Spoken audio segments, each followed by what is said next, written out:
Genesis 32. Now, as Jacob went on his way, the angels of God met him. Jacob said when he saw them, "This is God's camp." So he named that place Mahanaim. Then Jacob sent messengers before him to his brother Esau in the land of Seir, the country of Edom. He also commanded them, saying, "Thus you shall say to my lord Esau, Thus says your servant Jacob, I have sojourned with Laban and stayed until now. I have oxen and donkeys and flocks and male and female servants. And I have sent to tell my lord that I may find favor in your sight." The messengers returned to Jacob, saying, "We came to your brother Esau, and furthermore, he's coming to meet you, and 400 men are with him." Then Jacob was greatly afraid and distressed, and he divided the people who were with him, and the flocks and the herds and the camels into two companies. For he said, "If Esau comes to the one company and attacks it, then the company which is left will escape." Jacob said, "O God of my father Abraham and God of my father Isaac, O Lord, who said to me, 'Return to your country and to your relatives, and I will prosper you.' I am unworthy of all the loving kindness and of all the faithfulness which you have shown to your servant. For with my staff only I crossed this Jordan, and now I have become two companies. Deliver me, I pray, from the hand of my brother, from the hand of Esau, for I fear him that he will come and attack me and the mothers with the children. For you said, 'I will surely prosper you and make your descendants as the sand of the sea, which is too great to be numbered.'" So he spent the night there. Then he selected from what he had with him a present for his brother Esau: 200 female goats and 20 male goats, 200 ewes and 20 rams, 30 milking camels and their colts, 40 cows and 10 bulls, 20 female donkeys and 10 male donkeys. He delivered them into the hand of his servants, every drove by itself, and said to his servants, "Pass on before me and put a space between droves." He commanded the one in front, saying, "When my brother Esau meets you and asks you, saying, 'To whom do you belong? And where are you going? And to whom do these animals in front of you belong?' Then you shall say, 'These belong to your servant Jacob. It is a present sent to my lord Esau. And behold, he also is behind us.'" Then he commanded also the second and the third, and all those who followed the droves, saying, "After this manner you shall speak to Esau when you find him. And you shall say, 'Behold, your servant Jacob also is behind us. For he said, I will appease him with the present that goes before me. Then afterward I will see his face. Perhaps he will accept me.'" So the present passed on before him, while he himself spent that night in the camp. Then he arose that same night and took his 2 wives and his 2 maids and his 11 children and crossed the ford of the Jabbok. He took them and sent them across the stream, and he sent across whatever he had. Then Jacob was alone, and a man wrestled with him until daybreak. When he saw that he had not prevailed against him, he touched the socket of his thigh.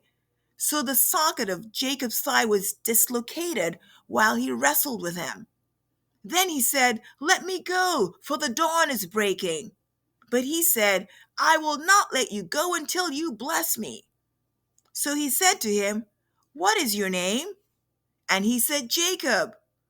He said, Your name shall no longer be Jacob, but Israel, for you have striven with God and with men and have prevailed. Then Jacob asked him and said, Please tell me your name. But he said, Why is it that you've asked my name? And he blessed him there. So Jacob named the place Peniel, for he said, I have seen God face to face, yet my life has been preserved. Now the sun rose up upon him just as he crossed over Penuel, and he was limping on his thigh. Therefore, to this day, the sons of Israel do not eat the sinew of the hip, which is on the socket of the thigh, because he touched the socket of Jacob's thigh in the sinew of the hip. Genesis 33. Then Jacob lifted his eyes and looked, and behold, Esau was coming, and 400 men with him. So he divided the children among Leah and Rachel and the two maids. He put the maids and their children in front, and Leah and her children next, and Rachel and Joseph last. But he himself passed on ahead of them and bowed down to the ground 7 times until he came near to his brother. Then Esau ran to meet him and embraced him and fell on his neck and kissed him, and they wept. He lifted his eyes and saw the women and children and said, Who are these with you? So he said, The children whom God has graciously given your servant. Then the maids came near with their children, and they bowed down. Leah likewise came near with her children, and bowed down. And afterward Joseph came near with Rachel, and they bowed down. And he said, What do you mean by all this company which I have met? And he said, To find favor in the sight of my Lord. But Esau said, I have plenty, my brother. Let what you have be your own. Jacob said, No, please. If now I have found favor in your sight, then take my present from my hand, for I see your face as one sees the face of God, and you have received me favorably. Please take my gift, which has been brought to you, because God has dealt graciously with me, and because I have plenty. Then he urged him, and he took it. Then Esau said, Let us take our journey and go, and I will go before you. But he said to him, My Lord knows that the children are frail, and that the flocks and their herds which are nursing are a care to me.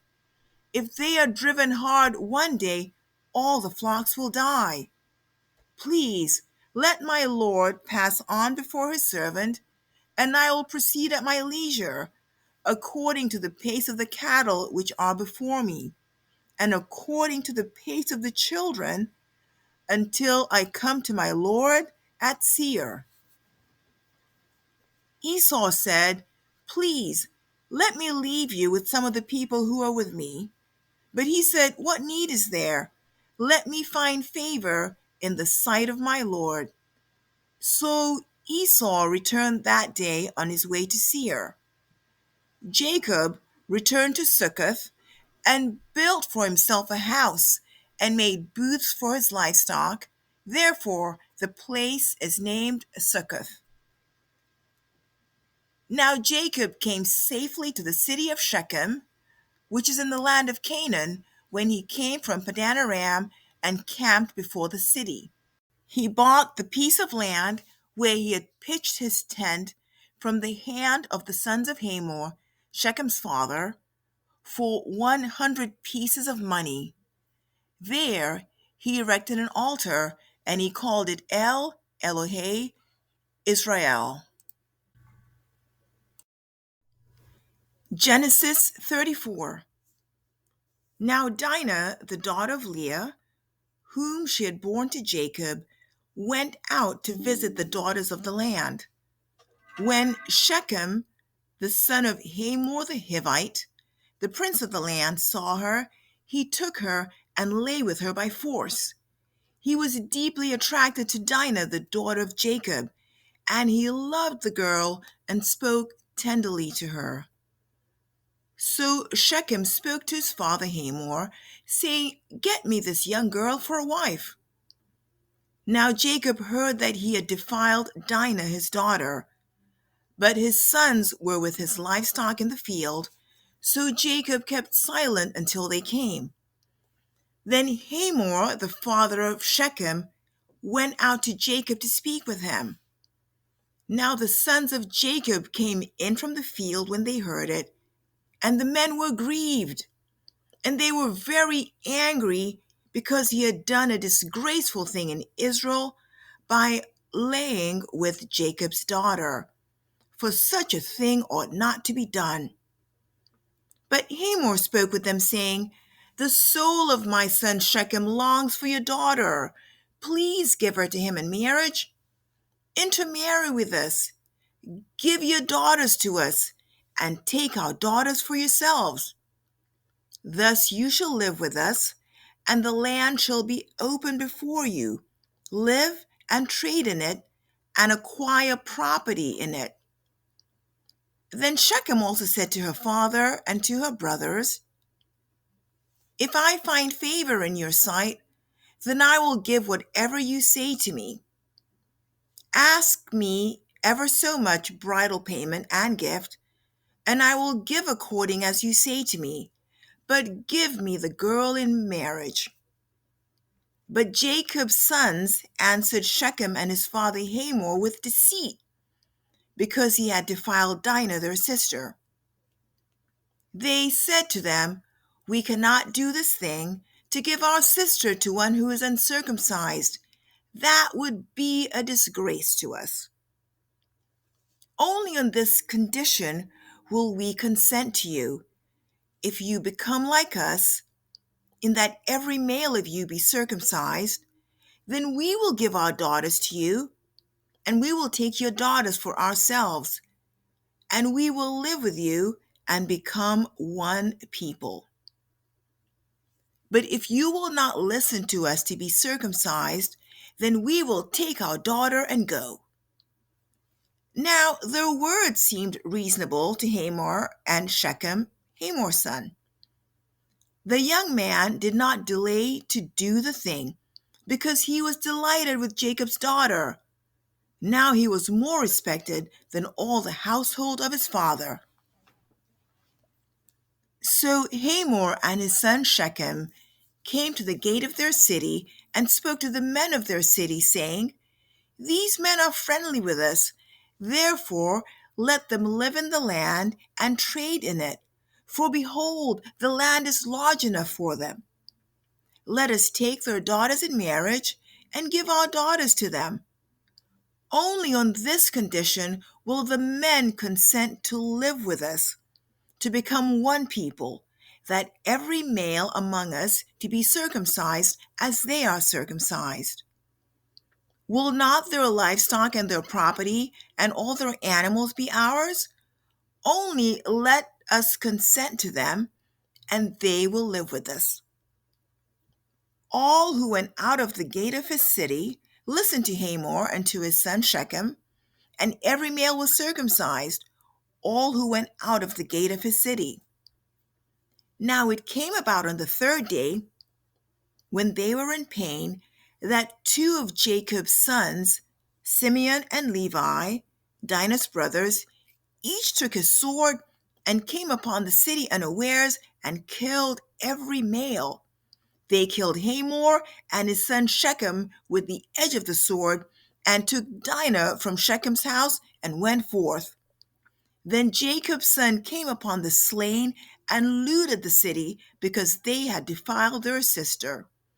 They took their flocks and their herds and their donkeys, and that which was in the city and that which was in the field.